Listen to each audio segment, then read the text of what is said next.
Hello everyone, it's Devesh Mishra and welcome back to our channel explain. So आज हम शुरू करने जा रहे हैं ऑर्गेनाइजेशनल बिहेवियर। ये बुक सेमेस्टर 3 के लिए बनाई जा रही है, स्पेशली सेमेस्टर 3 के, चाहे आप एसओएल में हो, रेगुलर में हो, एनसी वेब से हो, एसओएल ड्यू के जो बच्चे हैं जिनके पास सेमेस्टर 3 में ऑर्गेनाइजेशनल बिहेवियर करके एक सब्जेक्ट है जो कि उनका मेन सब्जेक्ट है। अगर जिसके पास भी ये सब्जेक्ट है तो ये सीरीज आप लोगों के लिए बहुत ही ज्यादा मोस्ट इंपॉर्टेंट होने वाली है। ठीक है, इस सीरीज के अंदर हम ना पूरी की पूरी सीरीज के अंदर 9 चैप्टर को लाइन वाइज कवर करवा रहे हैं और आज जो हम करने जा रहे हैं वो है हमारा चैप्टर नंबर 8 ऑर्गेनाइजेशनल कल्चर, जिसका नाम है ऑर्गेनाइजेशनल कल्चर।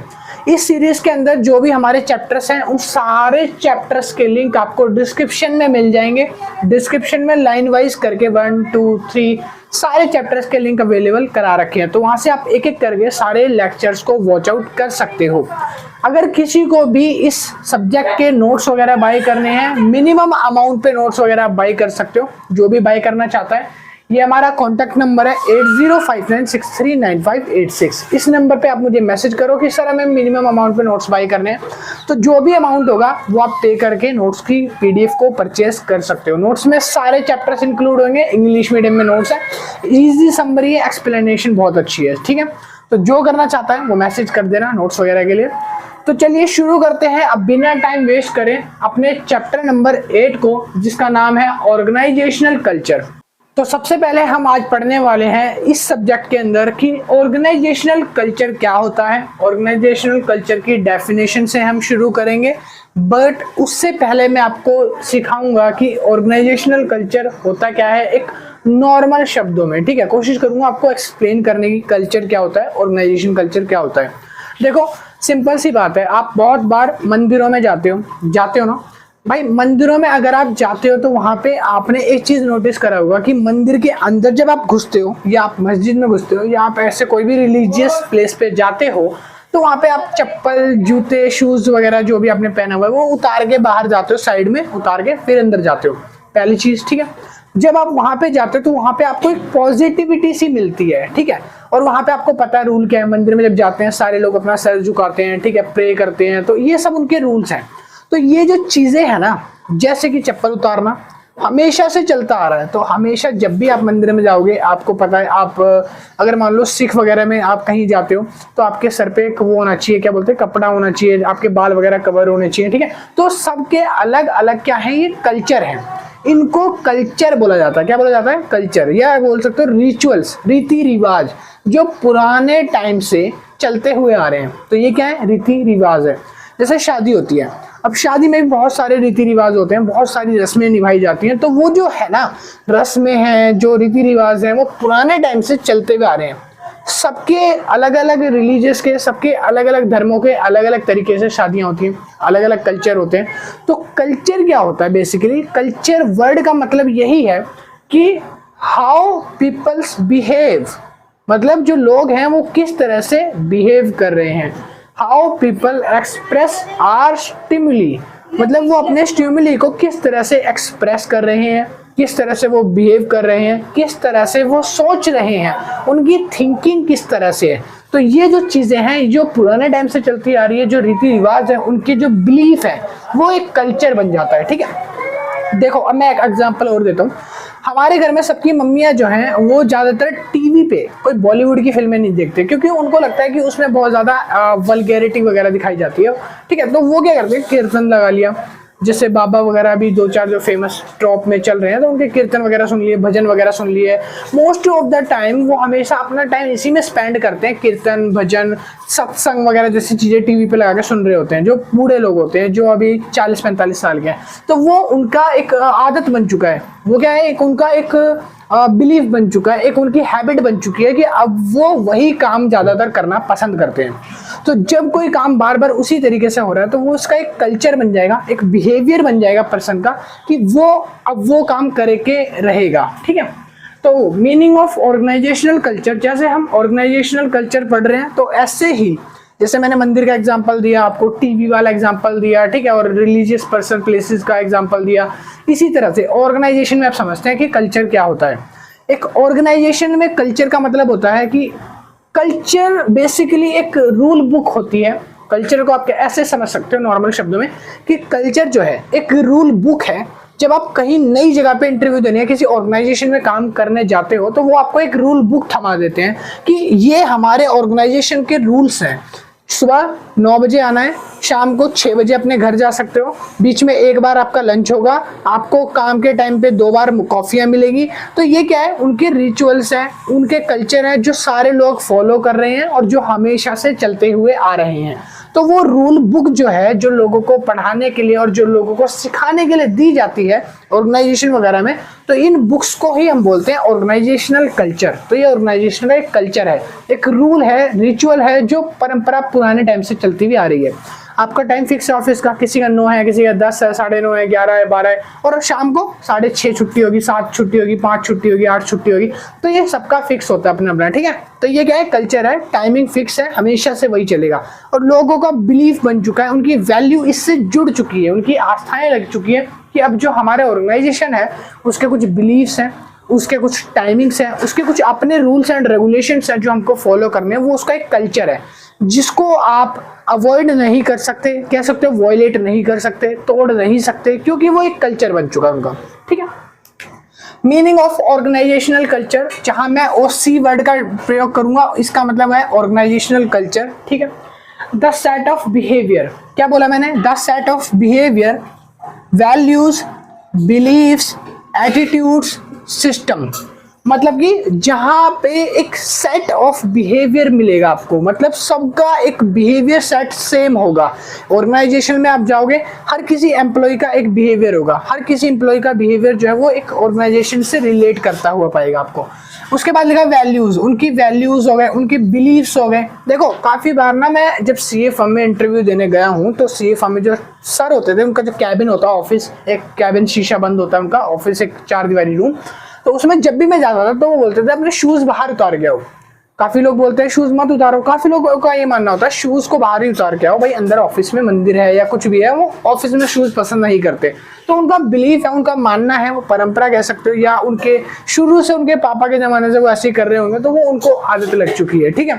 तो वो उनका बिलीफ है, अच्छी बात भी है वैसे। उसके बाद आता है एटीट्यूड्स, उनके एटीट्यूड्स में उनका कल्चर झलकता है, हर किसी के एटीट्यूड्स में उनका कल्चर झलकता है। कहीं ना कहीं उनकी पेरेंटिंग झलकती है कि उनको किस तरह से संस्कार मिले हैं, पेरेंटिंग कैसे करी गई है उसकी, वो चीज़। फिर आता है सिस्टम, जो उन्होंने एक इकोसिस्टम, पूरा इन्वायरमेंट क्रिएट करा है, वो पूरा कल्चर कहलाता है। काफ़ी बार ऑफिसों में क्या होता है कि जब आप ऑफिस में जाओगे तो आपको अच्छा लगता है, बड़ा अच्छी वाइब आती है कि बड़े कोऑर्डिनेट वाले पर्सन है, बड़े प्यार से बात करते हैं, हम्बल है। काफ़ी बार ऑफिसों में बहुत बुरी तरीके से ट्रीट करा जाता है जब आप बहुत नए हो, तब खासकर, ठीक है। आपसे कुछ पूछ लिया या आपने कुछ पूछ लिया किसी, तो बड़ा इरिटेटिंग सा फेस करके आपको रिप्लाई कर रहे हैं। तो उनका सिस्टम जो है, कल्चर, इन्वायरमेंट जो है, बहुत ही ज़्यादा प्रभाव डालता है किसी भी एम्प्लॉय पे। उसके बाद लिखा है and rules that outline and influence employ behaviours with in an organisation. ये जो सारी चीज़ें होती है ना एक ऑर्गेनाइजेशनल कल्चर की बहुत बड़ी बेसिक पिलर्स कह सकते हो आप, बेसिक पिलर होते हैं उनके, behaviour, values, belief, attitudes, rituals उनके ऑर्गेनाइजेशन के, ठीक है। और इन्हीं सब के ऊपर एक एम्प्लॉय का इन्फ्लुएंस होता है बिहेवियर, जो कि अपने ऑर्गेनाइजेशन को लेकर बनता है, ठीक है। तो चलिए शुरू करते हैं आगे। कैरेक्टरिस्टिक्स ऑफ OC, मतलब ऑर्गेनाइजेशनल कल्चर की कैरेक्टरिस्टिक्स क्या होती है।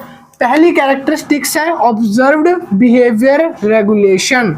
जब कोई नया व्यक्ति जाएगा तो उसके आगे एक रूल बुक दे दी जाती है, उसको शुरू में कुछ पता नहीं होता, तब उसको एम्प्लॉयज़ जो है वो टाइमिंग वगैरह बताते हैं कि भाई इसकी टाइमिंग यहाँ से यहाँ है, इतने बजे आना है, इतने बजे जाना है, और बॉस हमारे इतने बजे आते हैं, काम आपको ये है, आपकी टेबल ये है, आपका बेंच ये है, आपको यहाँ आपको टाइप करना है, ये आपका कीबोर्ड, ये आपका माउस, ये कल्चर है, आपको कॉफ़ी एक बार मिलेगी दिन में। तो ये जो सारी चीज़ें होती हैं ना छोटी छोटी, इसको बोलते हैं ऑब्जर्व्ड बिहेवियर। कैसे आप दूसरे का बिहेवियर ऑब्जर्व कर रहे हो। धीरे धीरे जब आप पहले दिन, दूसरे दिन, तीसरे दिन जाओगे तो 2-4 दिनों में आपको उनका बिहेवियर अंदाजा लगने लगेगा, पता चलने लगेगा कि यहाँ पे रूल्स क्या है, यहाँ पे किस टाइम लोग फ्री होते हैं, किस टाइम लोग खाना खाते हैं, लंच कैसे करते हैं, सेपरेट होके करते हैं या एक साथ करते हैं, काम किस तरीके से करा जा रहा है यहाँ पे। तो वो ऑब्जर्व करना बिहेवियर कहलाता है यहाँ पे कैरेक्टरिस्टिक्स, ठीक है। सेकंड आता है नॉर्म्स। नॉर्म्स का मतलब होता है कि यहाँ पर आपको एक लिमिट, एक टारगेट अचीव करना होता है। टारगेट दे दिया जाता है कि इस टारगेट से कम आप काम नहीं करोगे, इस टारगेट से आप ज्यादा कर दोगे तो कोई बात नहीं, ठीक है। हर जगह यही होता है भाई, कम कर दिया तो दिक्कत है, ज्यादा कर दिया तो कोई दिक्कत नहीं है। किसको दिक्कत होगी ज्यादा करने में? आपको तो फायदा ही है, ज्यादा करवा के जा रहा है आपका एम्प्लॉय, ठीक है। तो यहाँ पर नॉर्म्स होते हैं कि आपको एक स्टैंडर्ड टारगेट दे दिया जाएगा कि इतना काम आपको करना है, ठीक है, ये आपको ये चीज अचीव करनी है। बहुत ज्यादा भी नहीं दिया जाएगा कि इतना ज्यादा दे दिया कि आपसे हो ही नहीं रहा है बर्डन, उतना जितना पोटेंशियल वर्क है। डोमिनेंट वैल्यूज क्या है? एक ऑर्गेनाइजेशन के अंदर कैरेक्टरिस्टिक्स में लिखा है डोमिनेंट वैल्यूज। डोमिनेंट वैल्यूज मतलब होता है वो वैल्यूज जो आप ऑब्जर्व करते हो, बाकी लोगों से एक्सपेक्ट करते हो कि अगर मैं ऑर्गेनाइजेशन में काम कर रहा हूँ तो मुझे इस तरह का एनवायरनमेंट चाहिए, मुझे इस तरह की कुछ वैल्यूज चाहिए, मुझे इस तरह की चीज़ों को करने की आदत है, ठीक है। तो वो वैल्यूज आपकी जो है। फिर आता है फिलॉसफी। फिलॉसफी मतलब कि जो रूमर्स होती हैं, जो बातें उसके बारे में कही गई हों, पहले किसी ने भी बोली हो। जैसे आपके फ्रेंड्स, आपने सुना हो कि फलाना जो कंपनी है वो बहुत ही ज़्यादा अच्छी है, ये वाली कंपनी बहुत ज़्यादा बुरी है। तो उसके बारे में जो रूमर्स होती हैं, जो फिलोसफीज होती हैं, लोगों की विचारधारा, वो कैसी हैं। फिर आता है रूल्स। इसके रूल्स मैटर करता है कि ऑर्गेनाइजेशनल कल्चर में रूल्स क्या है। एक ऑर्गेनाइजेशन कल्चर में बहुत डिफरेंट टाइप्स के रूल होते हैं। काफ़ी ऑर्गेनाइजेशन बिहेवियर में क्या होता है कि जहाँ पे आप काम करने जाओगे तो आपको एक सेपरेट ना 4x4 के कमरे बना के दे देंगे, उसके अंदर शीशा विशा लगा के पैक कर देंगे। आप एक स्पेशल एक कमरा आपके लिए होगा, स्पेशल एक कमरा दिस पर्सन, स्पेशल एक कमरा उस वाले पर्सन के लिए, ठीक है। ऐसे ही सारे पर्सनों के लिए अलग अलग कमरे। और यहाँ पे ये इनका रूल है कि हर पर्सन को एक सेपरेट काम वर्क स्पेस दी जाए ताकि वो अपना काम अच्छे तरीके से कर सकें। काफ़ी ऑर्गेनाइजेशन में ऐसा नहीं होता। काफ़ी ऑर्गेनाइजेशन में रूल काफ़ी कोऑर्डिनेशन या फ्रेंडली कह सकते हो कि सारे के सारे एम्प्लॉय एक साथ बैठ के काम करते हैं, उनका ये रूल्स वगैरह होते हैं, ठीक है। तो ऐसे ही रूल्स जो है वो बताते हैं कि ऑर्गेनाइजेशन में किस तरह का कोऑर्डिनेशन है, किस तरह की यहाँ पे इन्वायरमेंट है। Organisational climates. ऑर्गेनाइजेशनल क्लाइमेट होता है उसका सराउंडिंग इन्वायरमेंट्स, जो अभी मैंने आपको डिस्कशन करा था रूल में पीछे, तो सेम वही चीज़ है यहाँ पे ऑर्गेनाइजेशनल क्लाइमेट। क्लाइमेट मतलब होता है कि जब आप किसी से एम्प्लॉय से बात करो तो वो आपको प्यार से रिप्लाई तो कर रहा है ना, आपकी बातें सुनी जा रही है ना। आपको अगर कोई प्रॉब्लम है, स्पेशली जो न्यू कमर्स होते हैं, जो न्यू वर्कर्स आए हैं या जो न्यू स्टाफ इंक्लूड हुआ है, भर्ती हुआ है, तो उनको ज़्यादा प्रॉब्लम आती है। तो यहाँ पे उनको समझने के लिए स्पेशली ऑर्गेनाइजेशन क्लाइमेट के लिए रूल बुक बनाई जाती है, पॉलिसीज रेगुलेशन बनाई जाती है उनको बताने के लिए, ठीक है। इसके बाद हम बात कर लेते हैं आगे टाइप्स ऑफ ऑर्गेनाइजेशनल कल्चर, कि ऑर्गेनाइजेशनल कल्चर के टाइप्स क्या क्या होते हैं। तो बेसिकली ऑर्गेनाइजेशनल कल्चर के 2 टाइप्स होते हैं आपकी बुक्स में जो मेंशन है। पहला टाइप है डोमिनेंट कल्चर एंड सब कल्चर, और दूसरा टाइप है स्ट्रॉन्ग एंड वीक कल्चर। देखो, डोमिनेंट कल्चर एंड सब कल्चर मतलब क्या होता है आप ये समझो। डोमिनेंट कल्चर, पहले हम ये समझेंगे डोमिनेंट क्या है। A dominant culture is marked by a set of core values of that are shared by a majority of the organizational members। ये ORG का मतलब है ऑर्गेनाइजेशनल मेंबर, ठीक है, ऑर्गेनाइजेशनल मेंबर। तो डोमिनेंट कल्चर का मतलब होता है कि यहाँ पर अपनी मेजोरिटी में लोग अपने वैल्यूज को शेयर करते हैं लोगों के साथ, ठीक है। और जो मेजोरिटी वैल्यूज शेयर होती हैं, यहाँ पर उन चीज़ों को पकड़ के एक रूल बना दिया जाता है, एक रिचुअल बना दिया जाता है कि यहाँ का कानून यही होगा, ठीक है। जैसे डोमिनेंट कल्चर का मैं आपको एग्जांपल देके समझाता हूँ। आप एक होटल में जाओगे, आप एक बहुत ही बड़े होटल में, एक मेंशन टाइप का होटल होगा बहुत बड़ा, उसमें आप कभी जाओ तो उसमें अगर आपने बहुत करोड़ों रुपए फूके ना सिर्फ एक दिन के स्पेंड करने के, आप सबसे लग्जरियस होटल में जाओ तो वहाँ पे आपको एक आलीशान कार से एंट्री करवाई जाएगी। आलीशान कार आएगी, कार के बाद एक रेड कारपेट आएगा, उस कारपेट पे आप चलोगे, एक आदमी फूल लेके खड़ा होगा, वो आपके ऊपर ऐसे फूल डालेगा, आपका वेलकम करा जाएगा, फिर एक नारियल फोड़ा जाएगा। रिसेप्शन पे आप जाओगे तो आपको एक पहले हार पहनाया जाएगा फूलों का। तो ये एक लग्जरियस होटल की क्या है, रिचुअल्स है कि हम अपने क्लाइंट को इस तरह से ग्रीट करेंगे। और अगर वो इस तरह से ग्रीट करते हैं तो ये ग्रीट करने के पीछे भी कारण है। पहली चीज तो वो एक लग्जरियस होटल है, पैसे बहुत ज्यादा चार्ज कर रहे हैं, तो कहीं ना कहीं उनको ये चार्ज करने के पीछे का एफर्ट दिखाना पड़ेगा कि हम इतना ज्यादा चार्ज क्यों कर रहे हैं आपसे, ठीक है। दूसरा कारण ये होता है कि वहाँ का जो मेजोरिटी होता है ना, जो स्टाफ होता है, वो ये चाहता है कि हमारे यहाँ की स्पेशल सर्विसेज हो, एक हमारे यहाँ रिचुअल हो, तो जिस पे लोग ज़्यादातर सहमत होते हैं, लोगों की ज़्यादा मेजोरिटी राइट्स होते हैं कि हमको ये चीज़ें करनी है, हमें एक रिचुअल बनाना है, हमने एक परंपरा बनानी है जो आगे सारे टाइम पे चलती आए, ठीक है। तो होटल वाली जो मैंने आपको कहानी सुनाई अभी, तो वो डोमिनेंट कल्चर होता है। डोमिनेंट कल्चर मतलब जहां मेजोरिटी लोग जो होते हैं वो अपने आइडियाज वैल्यूज को शेयर करते हैं और उनके हिसाब से एक कल्चर को बनाया जाता है। जैसे होटल में मैंने आपको बताया, आपकी आलीशान एंट्री हुई रेड कारपेट पे, फिर आपको फूल माला चढ़ाई जा रही है, तो ये क्या है, लोगों की सहमति से हो रहा है, ठीक है, सारा का सारा ये उनका एक रिचुअल परंपरा है। इसी जगह आप छोटे मोटे होटल में चले जाओ, यहाँ पे 2, 2.5, 3 हज़ार रुपए में वन डे आपको स्पेंड करने को दे देगा, तो वहां पे ये सब चीजें नहीं होगी, वहां कोई लग्जरियस लाइफ में आपको नहीं दिखाया जाएगा, क्योंकि वो इतना एक तो चार्ज नहीं कर रहे हैं, उतना उनका बजट नहीं है, और दूसरी चीज कि उनके पास कोई ऐसा रिचुअल नहीं है। जब आप आओगे नॉर्मल फॉर्म फिलअप करा के आपको यहाँ पे चेक इन मिल जाएगा, ठीक है। डोमिनेंट कल्चर समझ आ गया। डोमिनेंट कल्चर के बाद दूसरा हम बात करते हैं सब कल्चर। क्या होता है भाई? सब कल्चर एक छोटा कल्चर होता है। डोमिनेंट मतलब होता है बड़ा कल्चर, सब कल्चर मतलब होता है इस डोमिनेंट कल्चर में से ना, जो इतने बड़े कल्चर है उसमें से छोटे छोटे छोटे छोटे पार्ट्स हम ले लेते हैं, उन पार्ट्स को मिला के एक कल्चर बना देते हैं, सब कल्चर कहलाते हैं वो, ठीक है। जैसे मंदिर में आपने देखा होगा कि अलग अलग तरह के कल्चर्स होते हैं, जैसे कि आरती होना, एक आरती एक परंपरा है, एक रिचुअल है ना, पुराने टाइम से चलती हुई आ रही है। मंदिर के बाहर चप्पलों को उतारना, ठीक है, और उसके साथ साथ मंदिर में आपने देखा होगा जगह जगह पे पानी के घड़े रहते हैं ताकि पक्षी जो है वो पानी आके पी सकें, तो ये भी एक रिचुअल है। तो ये छोटे छोटे रिचुअल्स मिला के जब एक बड़ा रिचुअल बन जाता है तो वो सब रिचुअल्स है वहां पे, ठीक है। लिखा सब rituals express a set of value that are shared by the members. वो वैल्यूज जो आमतौर पे स्टाफ्स ने या मेंबर्स ने ही शेयर करी होती हैं, ठीक है।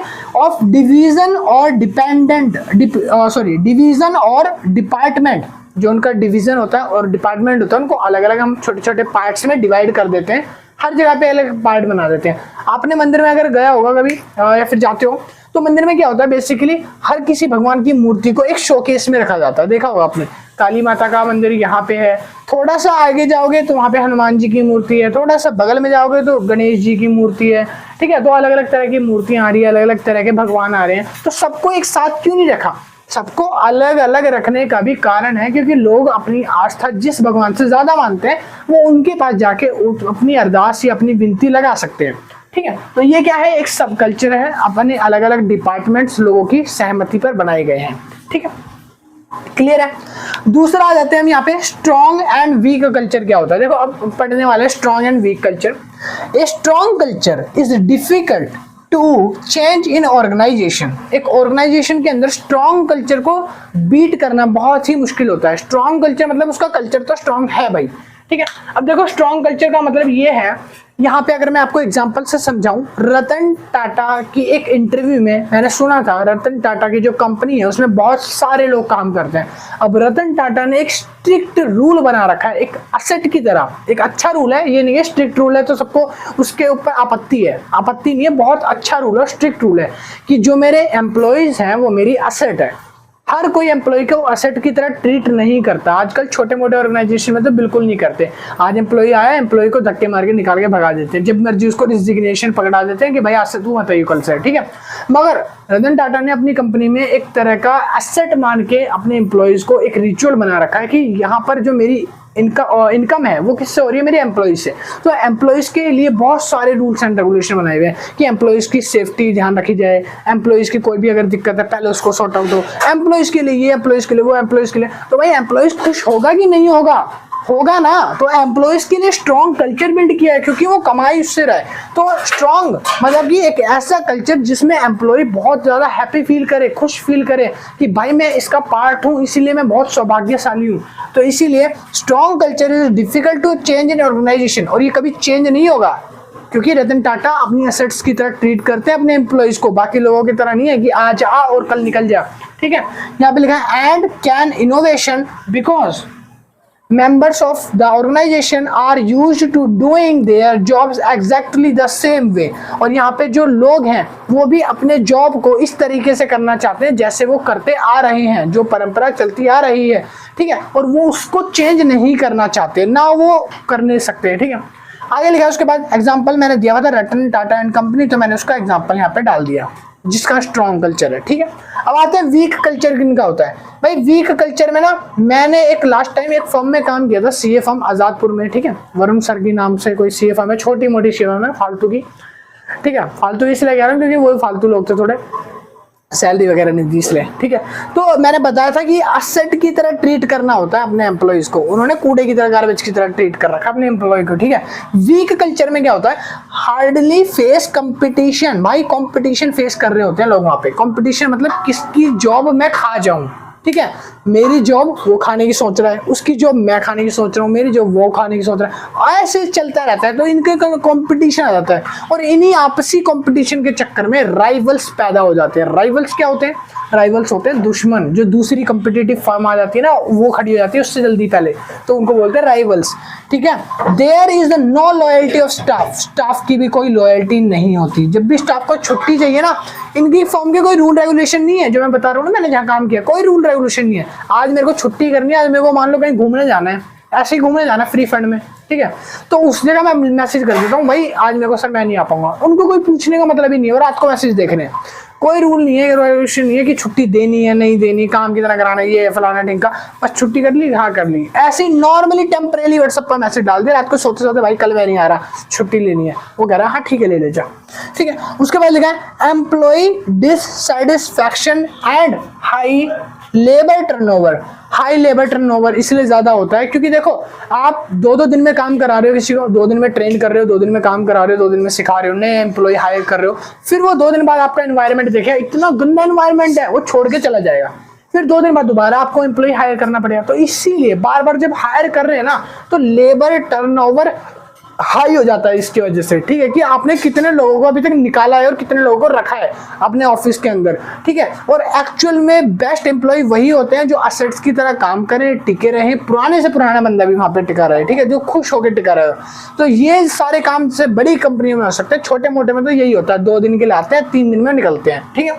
और यहाँ पे क्या होता है एग्जाम्पल में लेग पुलिंग होता है and cut throat neck competition होता है, मतलब गला काट प्रतियोगिता, एक दूसरे को पीछे करने वाली, पछाड़ने वाली, और लेग पुलिंग होता है दूसरों की टांग पकड़ के खींचने वाली, मतलब यहाँ पे चापलूसी चलती है। लोगों को ये मजा आता है कि उसकी चापलूसी बॉस से कर दो, मैं बॉस का खास बन जाऊंगा, बॉस का चमचा बन जाऊंगा, ठीक है। तो ये सब जो काम है ये किस में होते हैं, वीक कॉम्पिटिशन में, वीक कल्चर के अंदर, ठीक है। तो दोनों में डिफरेंस क्लियर हो गया, डोमिनेट और स्ट्रॉन्ग एंड वीक में। तो ये था आपका पूरा कॉन्सेप्ट जो कि हमारा 40% चैप्टर हो गया कंप्लीट। तो पहले आप इसको उतार लो, स्क्रीनशॉट ले लो, नोट डाउन कर लो। नोट्स वगैरह लेने तो ये नंबर है, इस पर आप मैसेज करके नोट्स वगैरह पीडीएफ बाई कर सकते हो। मैं आगे लिखवाने वाला हूँ, फटाफट इसको उतार लो।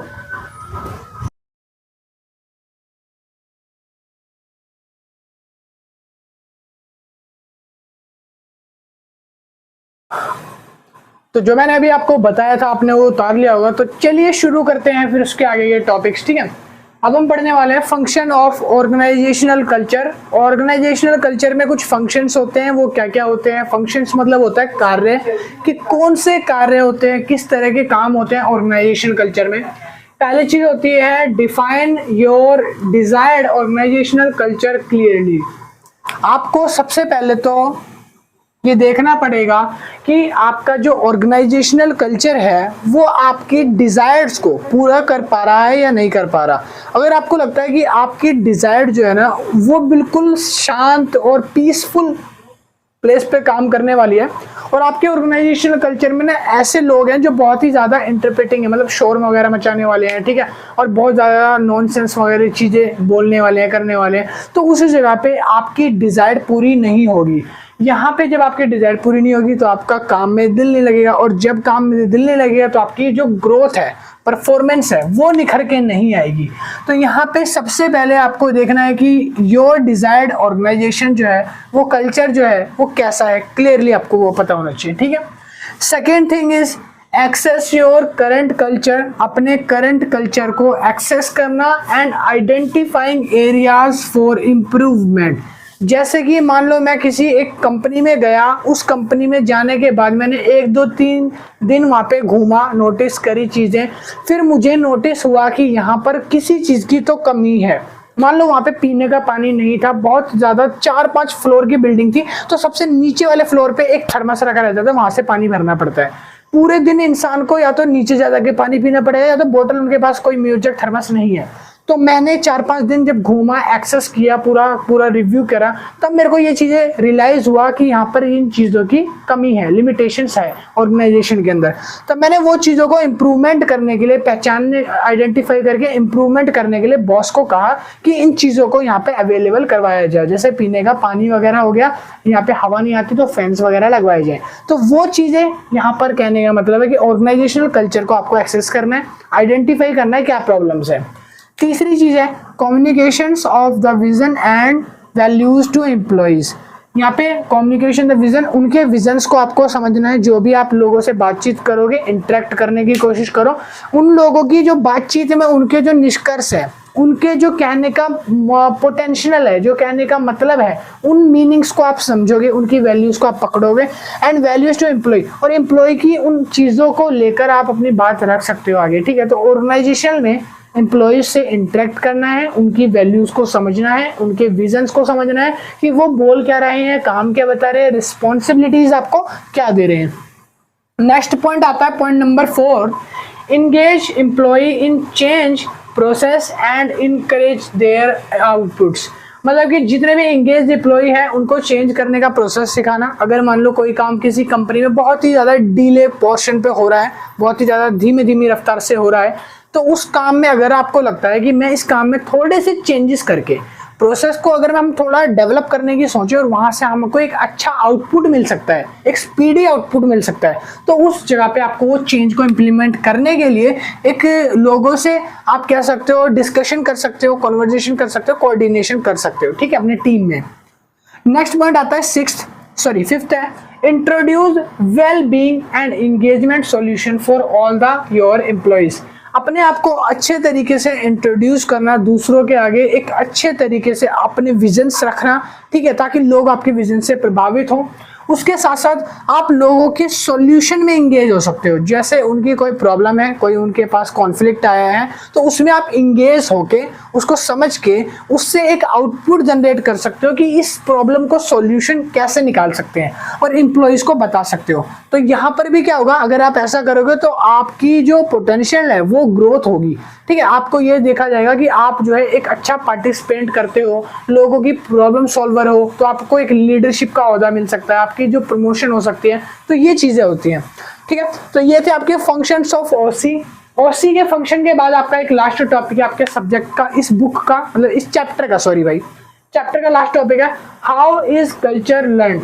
हम कल्चर को लर्न कैसे कर सकते हैं, किसी भी कल्चर को सीख कैसे सकते हैं। तो कल्चर मतलब क्या होता है, कल्चर मतलब होता है बिहेवियर, मोरल्स, इथिक्स। तो इनको आप कैसे लर्न करोगे, आप मंदिर में चप्पल पहन के या जूते डाल के तो नहीं जाओगे ना।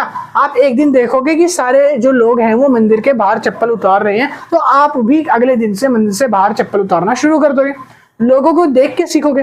तो ये जो चीजें होती हैं इनको बोलते हैं कल्चर, बिहेवियर। तो इसको हम लर्न कैसे कर सकते हैं, इसको लर्न करने के कुछ स्टेप्स हैं, कुछ तरीके हैं, ठीक है, जिसमें कुछ अलग अलग यूनिक कॉन्सेप्ट्स को सिखाया गया है कि इस पर्टिकुलर कॉन्सेप्ट को कैसे सीखा जाए, इस कॉन्सेप्ट को कैसे सीखा जाए, ठीक है। तो हम इसके अंदर पढ़ेंगे। पहली चीज तो हम सीख सकते हैं स्टोरीज से, रिचुअल से, सिंबल से और लैंग्वेज से। हम 4 तरीकों से किसी के कल्चर को एब्जॉर्व कर सकते हैं, सीख सकते हैं, ठीक है।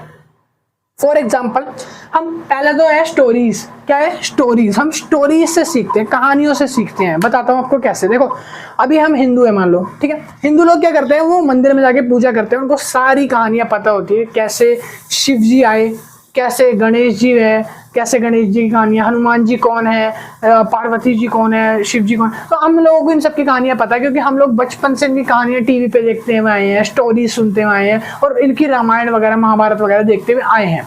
बट अगर इसी टाइम पे हमको बोला जाए कि आप ना थोड़ा मुस्लिम धर्म के बारे में, या फिर बोल सकते हो मुस्लिम के बारे में, उनके कुरान वगैरह के बारे में आप जानना चाहो, उनकी स्टोरी बताओ हमें, तो हम पहले क्या करेंगे, उनकी कहानियां सुननी चालू करेंगे। उनको सीखना है ना, अगर हमें लर्न करना है, वो अगर धर्म जो रिलीजन है वो हमको लर्न करना है, तो हम उसके लिए उसके बारे में पढ़ना शुरू करेंगे, कहानियां सुनेंगे, लोगों से जाके मिलेंगे, जो मुस्लिम लोग हैं उनसे जाके मिलेंगे, कोऑर्डिनेशन करेंगे, वो अपने बारे में बताएंगे कि हमारे अल्लाह कैसे आए, ठीक है, कैसे कैसे नमाज वगैरह का प्रोसेस है, इसको दिन में कितनी बार करना है। तो धीरे धीरे जब हम उनसे कहानियां सुनेंगे, वो अपनी कहानियां सुनाएंगे, तब हम उनसे सीखेंगे ना भाई। तो इसी तरीके से स्टोरीज जो है वो ऑर्गेनाइजेशन में भी वर्क करती है। स्टोरीज हम ऑर्गेनाइजेशन में भी सीख के किसी चीज को सीख सकते हैं, जैसे कि स्टोरीज इज ट्रू और फॉल्स। स्टोरीज जो है हमेशा सही भी हो सकती है और गलत भी हो सकती है। आप 10 मुंह 10 बातें कह सकते हो, ठीक है। एक बंदे से आपने कहानी सुनी, ठीक है, तो उसको सही नहीं मान सकते। आप 2-3 जगह पूछोगे तो हो सकता है वो स्टोरीज अलग अलग हो, ठीक है। हिंदू में भी एक ऐसी रिचुअल है, एक ऐसी स्टोरी है जो मेरे को बहुत ज्यादा दिमाग में आती है। जैसे पहले छोटे थे तो हम पूछते थे ये धरती जो है उठा किसने रखी है। तो पहले जब छोटे थे तो पापा बताते थे शेषनाग ने अपने फन के ऊपर इस धरती को उठा रखा है। जब शेषनाग अपने एक फन से दूसरे फन पे धरती को लेके जाते हैं तो भूकंप आता है, धरती हिलती है ना, तो वो भूकंप आता है। फिर जब थोड़े बड़े हुए तो हमने लेक्चर वगैरह सुनने चालू करे क्लासेस में और वगैरह वगैरह, सरों से सुना, तो उन्होंने कुछ अलग बताया। उन्होंने बताया कि जो धरती है वो एक आदमी ने उठा रखी है, दोनों अपने हाथों पे उठा रखे। फिर जब हम और ज्यादा मैच्योर हुए, फिर हमने टीवी पे जो भागवत गीता वगैरह करते हैं, जो रिलीजियस पर्सन है, उनसे बाबा वगैरह से सुनना चालू किया, तो उन्होंने बताया धरती को एक माँ ने अपने स्तन पे उठा रखा है। तो ऐसे ऐसे बहुत सारी कहानियां हैं बेसिकली, और साइंस मानती है इन सबका कोई वैलिड रीजन नहीं है, इन सबका कोई प्रूफ नहीं है, और ये सारी चीजें अलग है। तो स्टोरीज ट्रू भी होती हैं और फॉल्स भी होती हैं। फैक्ट जो है वो सही और गलत हो सकते हैं, ठीक है। आगे लिखा उसके बाद, most stories based on the true event. ज्यादातर ऑर्गेनाइजेशनल से रिलेटेड, हम पढ़ रहे हैं ऑर्गेनाइजेशनल बिहेवियर, तो हम सिर्फ अपने ऑर्गेनाइजेशन पे आ जाते हैं वापस से। ऑर्गेनाइजेशनल बिहेवियर में स्टोरीज जो है वो मोस्टली ट्रू इवेंट्स पे होती है। आप किसी भी ऑर्गेनाइजेशन में जाओगे ना, तो वहाँ का जो फाउंडर होगा, जो ऑर्गेनाइजेशन का बॉस होगा, जो आपको काम पे रख के बैठा हुआ है, तो उन बॉस के मुंह से आप जब कहानियां सुनोगे कि ये ऑर्गेनाइजेशन आपने बिल्ड कैसे किया, तो वो अपनी ही कहानी सुनाएगा कि मैंने इस ऑर्गेनाइजेशन को कैसे खड़ा किया, मैंने 12वीं करी थी, बहुत पुरानी बात है बेटा, वो ऐसा सुनाएगा आपको। बहुत पुरानी बात है, उस समय बस से बच्चे पैदल जाया करते थे, 4-4 किलोमीटर दूर नंगे पैर हम जाते थे, गाड़ी घोड़ा नहीं होता था, पढ़ते हुए बैग टांग के चले जाते थे। पढ़ रहे हैं दरियों के नीचे, बारिश आ रही है, पेड़ों के नीचे बैठ गए, मास्टर जी छड़ी लेके रखते थे लंबी सी और यूं मारते थे, काम नहीं करते। तो वो अपनी ट्रू इवेंट की कहानियां सुना रहे हैं, आपको मोटिवेट कर रहे हैं कि आपको ऑर्गेनाइजेशन को बनाया कैसे है। तो अबाउट ऑर्गेनाइजेशनल फाउंडर्स के मुंह से आप उनकी कहानियां सुन सकते हो, ठीक है। रूल्स ब्रेकिंग और रेज ऑफ सक्सेस, देखो वो कुछ ऐसी कहानियां भी आपको सुनाएंगे जिसमें वो बताएंगे कि हमको ये काम नहीं करना चाहिए था, हमने रूल ब्रेक करा तभी हम आज जाके यहाँ पे बने हैं। कुछ रूल्स को ब्रेक करने के बाद ही आपको सक्सेस मिलती है। या फिर वो ये बताएंगे रेज टू सक्सेस, हमारे अंदर वो भूख थी, हमारे अंदर वो जज्बा था, हमारे अंदर वो ज्वाला थी किसी की, हमको सक्सेस पे जाना है भाई, हमको अमीर होना है, हमको ये कंपनी खड़ी करनी है तो करनी है। मैकडोनल्ड्स आपने नाम सुना होगा, ठीक है, बहुत बड़ी कंपनी है। तो मैकडोनल्ड्स बर्गर जो है उसकी एक्चुअल में एक बायोग्राफी फिल्म बनी हुई है जिसमें वो बताता है हमने मैकडोनल्ड्स को 2 भाइयों ने मिलकर खड़ा कैसे किया। तो ये क्या, रेज टू सक्सेस होने के लिए उनके अंदर एक ज्वाला थी, जो वो reaction of mistakes in past में जो गलतियां हो चुकी हैं, अतीत में जो गलतियां आप कर चुके हो, उन गलतियों को भी डिस्कस कर सकते हो अपनी स्टोरीज में, ताकि जो आपके श्रोता हैं, जो आपके लिसनर हैं, उनको वो गलती ना करनी पड़े, आगे जाके वो समझ जाए कि इन गलतियों से नुकसान हो सकता है, ठीक है। आगे लिखा है ऑर्गेनाइजेशनल कॉपिंग। काफी बार ऑर्गेनाइजेशनल कॉपिंग होता है। ऑर्गेनाइजेशन कॉपिंग मतलब जब आप एक जगह सीख रहे हो, आपको लगता है कि भाई वो मेरा इंस्पिरेशन है, उस इंस्पिरेशन को आपने इंस्पिरेशन रखते हुए अपना एक ऑर्गेनाइजेशन बिल्ड किया, आपने उसके लिए एक ऑर्गेनाइजेशन बिल्ड किया जैसा वैसा वो वाला है, तो सेम वो ऑर्गेनाइजेशन कॉपिंग कहलाएगा, जहां पे आप एक दूसरा ऑर्गेनाइजेशन बिल्ड कर रहे हो सेम पहले वाले की तरह, ठीक है। दूसरा हम पॉइंट करते हैं रिचुअल्स से कैसे सीख सकते हैं। अभी हमने पढ़ा कि स्टोरी टेलिंग से आपको कैसे सीख मिलती है, कल्चर आप कैसे सीखते हो स्टोरी टेलिंग से, ठीक है। अब हम सेकंड पॉइंट पढ़ेंगे रिचुअल्स। रिचुअल्स होते हैं रीति रिवाज। आप रीति रिवाज से किस तरीके से अपने ऑर्गेनाइजेशन में अच्छी चीजों को डेवलप कर सकते हो, सीख सकते हो, ठीक है। तो यहाँ पे लिखा है सच एज अवार्ड सेरेमनीज। आप अवार्ड सेरेमनीज कर सकते हो अपने ऑर्गेनाइजेशन में, जैसे कि आपको best employee of the award मिल गया, या best staff of the award मिल गया, best staff of the year मिल गया, मंथ मिल गया, आपने अच्छा काम करा तो उसके प्रति आपको अवार्ड मिलेगा, सेरेमनी रख दी। इससे क्या होगा, बाकी जो एम्प्लॉयज है वो मोटिवेट हो जाएंगे कि भाई ये ऑर्गेनाइजेशन तो बहुत अच्छा है, इसके अंदर अवार्ड दिए जाते हैं अगर आप काम अच्छा करते हो, ठीक है। फेलियर पार्टी, काफी जगह फेलियर पार्टी भी होती है। अब आप बोलोगे फेल होने में कौन सी पार्टी भाई, तो जो फेलियर है वो अपनी सक्सेस सेलिब्रेट नहीं करता, वो अपनी फेलियर के किस्से सुना रहा होता है। बेसिकली वो ये बता रहा होता है कि जो फेलियर मैंने देखी है, जो मैंने फेलियर से सीखा है, वो गलतियां आप मत करना, आप उस फेलियर को मत एब्जॉर्व करना। वो अपनी किस्से सुना रहा होता है कि आने वाली जो जनरेशन है या जो आने वाले स्टाफ्स हैं जो सुन रहे हैं उन सबको वो चीज अच्छा लगे, ठीक है। थर्ड है उसके बाद यहाँ पे वीकली फ्राइडे पिकनिक। आप एक पिकनिक वाला क्या बोलते हैं, एक पिकनिक वाला आइडिया भी ऑब्जर्व कर सकते हो रिचुअल्स के लिए, ठीक है। मतलब यहाँ पे आप मंडे को या फ्राइडे को किसी हफ्ते में एक दिन अपने स्टाफ को छुट्टी दे दो कि आप आज पिकनिक घूमने जाओ सारे के सारे, ठीक है। ऑफिस के स्टाफ वाले ही जाएंगे सिर्फ पिकनिक के लिए, तो इससे क्या हुआ, एक माइंड रिलैक्स हो जाता है, माइंड रिलैक्स होगा और एक रिचुअल बन जाएगा कि भाई इस ऑर्गेनाइजेशन में ना हर सैटरडे या हर फ्राइडे को एक पिकनिक होती है सारे ऑफिस की टीममेट की। तो एक पिकनिक में ना थोड़ा और मजा आएगा लोगों को कि हाँ भाई इस ऑफिस में जाना है मेरे को, एक दिन घूमने को भी मिलता है, कहीं कोई टूर लेके जा रहा है, तो ये चीजें और ज्यादा बेटर होती हैं। फिर आता है एनुअल जनरल मीटिंग। हर ऑर्गेनाइजेशन में एक एनुअल जनरल मीटिंग होती है, कोई महीने में एक बार करता है, कोई 6 महीने में, कोई 3 महीने में, कोई साल में एक बार करता है। जनरल मीटिंग का मतलब होता है बेसिकली कि यहाँ पे जो भी आपके काम से रिलेटेड डिस्कशन है ना वो करी जाएंगी, आपका काम कितना ज्यादा एक्यूरेट है वो आपको सिखाया जाएगा, आपने काम में जो गलतियां करी है उन गलतियों को आपको ना करने के लिए प्रोत्साहित किया जाएगा। तो इनको बोलते हैं जनरल मीटिंग्स। बीच बीच में सेशंस आपके लिए जाएंगे कि आप काम को कहाँ तक कर रहे हो, कितने ज्यादा प्रोग्रेस है आपके काम में, इफेक्टिव काम कितना कर रहे हो, तो ये होता है रिचुअल्स, ठीक है। नेक्स्ट पॉइंट आता है सिंबल्स। अब आ जाते हैं सिंबल्स पे। सिंबल्स से हम कैसे सीख सकते हैं किसी भी ऑर्गेनाइजेशनल कल्चर को, तो सिंबल्स होते हैं साइज ऑफ ऑफिस, ठीक है। साइज ऑफ ऑफिस मैटर नहीं करता, बट यहाँ पे सिंबल्स में डाला हुआ है size of office sorry, means आपका ऑफिस साइज जो है वो छोटा है, बड़ा है, मीडियम लेवल है, ये बहुत ही ग्रैंड लेवल का है, ठीक है। तो साइज ऑफ ऑफिस मैटर करता है आपकी कहानियां सुनाने के लिए, आपके रिचुअल्स के लिए, आपके कल्चर के लिए, लोगों को दिखाने के लिए कि मेरा ऑफिस कितना बड़ा है, कितना आलीशान है, ऐसा। फिर आता है क्लोज्ड 4 वॉल ऑफिस। काफी जगह ऐसा माना जाता है कि अगर हम इन्वायरमेंट को बहुत अच्छा करना चाहते हैं तो ऑफिस में ना 4 बाय 4 के कमरे बना दो, अलग अलग शीशे वाले, तो हर एक एम्प्लॉय को एक सेपरेट कमरा मिलेगा, सारे अपने अपने कमरों में अपना अपना वर्क स्पेस पे अपना वर्क कर रहे होंगे इंडिविजुअल, ठीक है। और यहाँ पर कोई किसको डिस्टर्बेंस नहीं करेगा, सारे अपना काम करेंगे, तो ऐसा काम अच्छा होता है और बहुत ही ज्यादा पोटेंशियल वर्क होगा, तो लोगों का ऐसा मानना होता है, तो सिंबल्स उसके लिए रखे गए हैं। फिर आता है प्रेजेंस ऑफ रिजर्व्ड पार्किंग, ठीक है। यहाँ पर एम्प्लॉय के लिए, सिर्फ एम्प्लॉय के लिए भाई एक रिजर्व्ड पार्किंग रखी जाती है ताकि वो अपनी गाड़ी पार्क कर सके, एक प्राइवेट स्पेस उसको दिया जाता है ताकि और एम्प्लॉय जो है वहाँ पे हायर हो सके, और ज्यादा एम्प्लॉय को लगे कि भाई और ज्यादा फैसिलिटी मिल रही है, हमको बहुत अच्छा ट्रीट हो रहा है, ठीक है। फिर आता है उसके बाद एग्जीक्यूटिव पर्क्स। एग्जीक्यूटिव पर्क्स मतलब होता है कि यहाँ पर ना एक लेवल बना दिए जाते हैं। क्या बनाए जाते हैं बच्चा? लेवल। भाई लेवल बना दिए, लेवल सबके निकलेंगे, जो निकलेंगे उसके जो खड़े रहेगा, तो ऐसे निकलेंगे उसके जो यहाँ पे सुनेगा बात को, ठीक है, तब पता चलेगा उसको।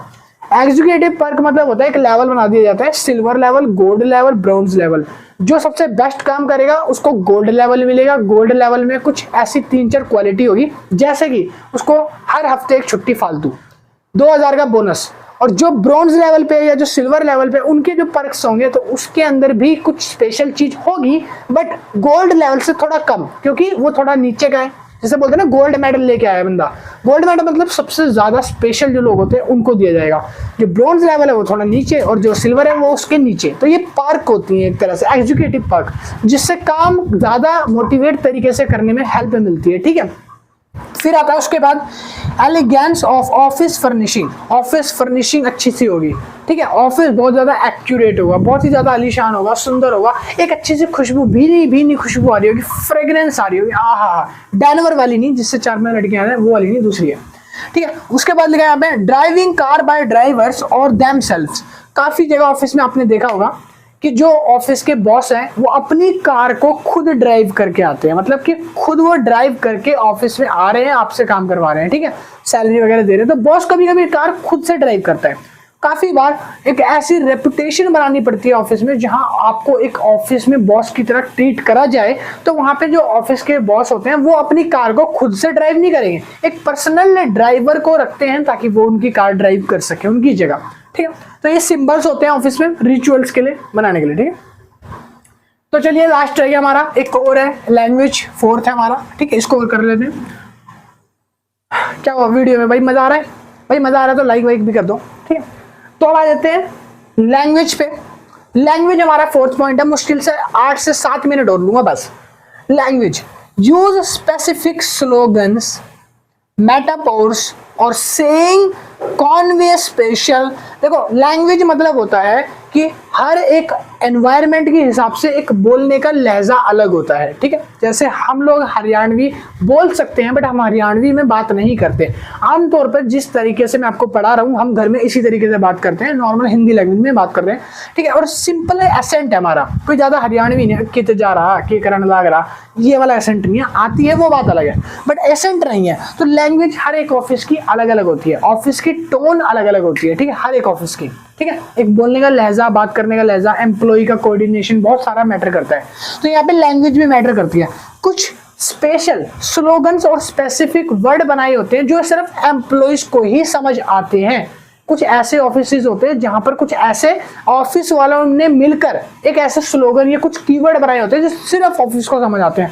अगर कोई आपके ऑफिस में भी ऐसा स्लोगन है तो कमेंट सेक्शन में जरूर लिखना कि हमारे ऑफिस में सारे लोग ऐसे बात करते हैं, मतलब एक ऐसा पर्टिकुलर एक वर्ड ऐसा है कि हम लोग इसका बहुत ज्यादा इस्तेमाल करते हैं और सब लोगों को ऑफिस में पता है इसका मतलब क्या है, मगर बाहर वालों को नहीं पता। ऐसा कोई वर्ड कमेंट कर देना, ठीक है। अब यहाँ पे देखो क्या है कि यहाँ पे मैं जो स्पेसिफिक स्लोगन बोल रहा हूँ वो मैं अभी आपको बताऊंगा एग्जाम्पल से कौन सा एक पर्टिकुलर वर्ड है। मेटाफोर्स मतलब होता है कुछ ऐसी वाणियां जिनका इस्तेमाल हम करते हैं जो हमको ही पता है सिर्फ, या कुछ ऐसे special saying convey. Special saying मतलब जिनको स्पेशल ओकेजन पे या स्पेशल जगह पे यूज करे जाते हैं एसेंट को, जहां पर दूसरों को पता नहीं चल पाता कि यार हमने बोला क्या, हमने पूछा क्या, ठीक है। आगे लगा उसके बाद entire sermon in only shared sentence, short sentence, sorry shared नहीं है शॉर्ट है। कभी कभी हम अपनी बातों को करने के लिए दूसरों से बहुत ही शॉर्ट टाइप के सेंटेंस का यूज करते हैं ताकि दूसरों को पता नहीं चले हम क्या बोलना चाह रहे हैं, ठीक है। शॉर्ट में अपनी बातों को खत्म कर देते हैं क्योंकि जब दोनों को पता है कि सेम एनवायरनमेंट में काम कर रहे हैं, सबको वो एक्सेंट आती है, तो हम वो शॉर्ट एनवायरनमेंट में यूज करते हैं। अब देखो मैंने एग्जांपल भी लिखा है जो मैं आपको बोल रहा था, अभी मैं आपको बताऊंगा कि कौन सा एक स्पेशल वर्ड हम यूज कर रहे थे। तो मैं एक लास्ट ऑफिस जिसमें मैं सी ऑफिस में काम कर रहा था, तो वहां पे एक वर्ड बोला जाता था। वहां पे एक आदत थी सर की कि अगर कोई भी बाहर से आएगा तो जूते उतार के आए। हम लोगों को पता था क्योंकि हम लोग 8-10 लोग वहां पे काम कर रहे थे, बट जो बाहर से क्लाइंट सर के आते थे ना उनको ये चीज नहीं पता थी, वो जूते पहन के अंदर तक आ जाते थे ऑफिस के। फिर हमको उसको टोकना पड़ता कि सर आप जूते बाहर उतारो प्लीज, जूते बाहर उतारो प्लीज। और सर को ये चीज बहुत इरिटेट लगती थी। और सर ऑफिस में अब क्लाइंट आ रहा है, उनके आगे तो नहीं बोलेंगे कि भाई आप जूते बाहर उतार के आओ, सर को थोड़ा ऑकवर्ड लगता। सर ने उस वर्ड के लिए ऑफिस में सबको बोला कि भाई मैं एक वर्ड बता रहा हूँ, इस वर्ड को जब मैं बोलूं तो समझ जाना कि मेरा मतलब है शूज को बाहर उतरवाओ जो भी आया है उससे। तो वो वर्ड क्या था? वो वर्ड था everything is well. Everything is well, तो यही एक वर्ड है जिसके मतलब से हम सारे के सबके कान खड़े हो जाते थे। कोई ऑफिस में आ रहा है, जैसे ही ऑफिस में आया उसको तो पता नहीं जूते उतारने, वो एंटर हुआ, हम लोगों को समय ध्यान नहीं आता था। मगर अगर सर ने हमसे पहले नोटिस कर लिया कि सामने वाले ने जूते पहन रखे, उतारे नहीं, सर सिर्फ एक लाइन बोलते या एवरीथिंग इज वेल, तो हम समझ जाते हैं जिसके कान में वो बात पड़ेगी एवरीथिंग इज वेल मीन्स भाई जूते उतारने को बोलना है उस बंदे को। वो बंदा गलती से जूते पहन के अंदर आ गया तो हम उसको बोल देते हैं, हम टोक देते हैं सर आपको ना जूते बाहर उतारने पड़ेंगे, प्लीज आप जूते बाहर उतार दो, ठीक है। उस बंदे को भी ये फील नहीं होता था कि मेरे लिए कुछ बोला गया ऐसा, बट हमने अपनी एक कोड लैंग्वेज बना ली थी, कूट लैंग्वेज बना ली थी, जिससे हम लोग उनको ऐसा ट्रीट भी नहीं कराते थे, ठीक है, और हमारा काम भी हो जाता था। तो ये रिचुअल्स हैं, रिचुअल्स कल्चर है, जो हमारी परंपरा है, जो हमारे ऑफिस में चलती आ रही है, कुछ ऐसे हैबिट्स, बिहेवियर, कल्चर, बिलीव्स जो हम लोगों ने ऑफिस के लिए ही बनाए हुए हैं, ठीक है। तो ये था हमारा एंसेंट। तो अगर आपका भी ऑफिस में कोई ऐसा एक्सेंट बोला जाता है, कोई ऐसा स्पेसिफिक वर्ड बोला जाता है जो सिर्फ ऑफिस वालों को पता है, तो कमेंट सेक्शन में ड्रॉप कर देना, उसका मीनिंग भी ड्रॉप कर देना, मेरे को भी देखना है कि कितने ऑफिस में ऐसा यूज होता है। हमारे में होता था पर्टिकुलर। तो इसके बाद ये चैप्टर यहाँ पे खत्म हो गया है। देखो मैंने लिखा हुआ है everything is well for office cleanness. Cleanness के लिए भी होता था, शूज वगैरह के लिए भी होता था ये वर्ड यूज, ठीक है। ये चैप्टर पर्टिकुलर हमारा 8 चैप्टर ऑर्गेनाइजेशनल कल्चर यहाँ पे होता है एंड। अब आपका चैप्टर खत्म हो गया, एक लास्ट चैप्टर रह गया, चैप्टर नंबर 9, ठीक है। वो वीडियो कल परसों में जल्दी अपलोड कर दूंगा, तो आपके इसके बाद ऑर्गेनाइजेशनल बिहेवियर की 9 चैप्टर से ज्यादा चैप्टर नहीं है, पूरी बुक खत्म हो जाएगी इसी 9 चैप्टर में। सारे चैप्टर्स के लिंक डिस्क्रिप्शन में है, वीडियो के सीरीज वाइज लिंक डिस्क्रिप्शन में डाल दिए, 9 के 9 चैप्टर के लिंक है, एक एक करके चैप्टर वाइज आप वॉच कर सकते हो डिस्क्रिप्शन से देख के। अगर किसी को इस बुक के नोट्स बाय करने हैं तो वो मेरा कॉन्टैक्ट नंबर है, इस नंबर पे जाके आप मुझे मैसेज करो कि सर हमें मिनिमम अमाउंट पे नोट्स बाय करने हैं। जो भी अमाउंट होगा 120-130 रुपीज आप पे करके सॉफ्ट कॉपी पीडीएफ को बाय कर सकते हो। तो जिनको लेना है फटाफट से आके मैसेज कर देना। मैं मिलता हूँ नेक्स्ट वीडियो में। अगर किसी का कोई डाउट है तो कमेंट सेक्शन ओपन है भाई, कमेंट कर दो अपने कमेंट्स जो भी हैं आपके, ठीक है। और जो मैंने पूछा वो भी कमेंट कर देना। अगर किसी का कोई डाउट नहीं है, अगर आप हमारे टेलीग्राम, इंस्टाग्राम वगैरह के चैनल को ज्वाइन करना चाहते हो तो डिस्क्रिप्शन में लिंक है उनके, जाके फॉलो ज्वाइन कर सकते हो। थैंक यू, मैं मिलता हूँ नेक्स्ट वीडियो में। Keep watching, bye bye and keep sharing please.